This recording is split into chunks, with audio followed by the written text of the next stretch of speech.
Activist investor engine number one says today, right here on CNBC, that GM can become a growth company again.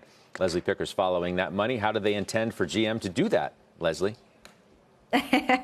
That's a good question, Scott. Chris James, the founder of Engine Number One, saying on Squawk Box this morning that GM is a, quote, triple over the next 5 years, meaning shares there could triple in that time frame.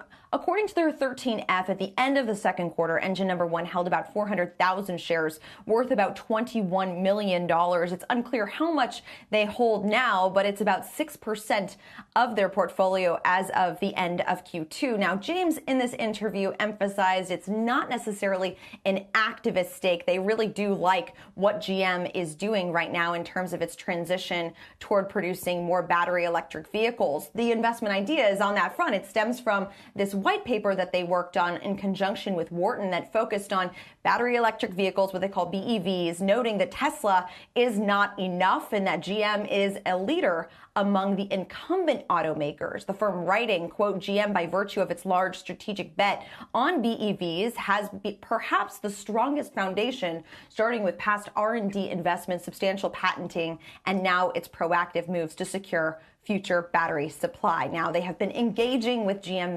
management, including CEO Mary Barra. GM, like Engine Number One's earlier target, Exxon, part of an industry in the middle of kind of this cleaner transition. Engine Number One, of course, if you remember, earlier this year successfully beating out the company to install 3 of its director nominees on the board of Exxon earlier this year. That, of course, has investors paying attention today with shares up 1.7% right now.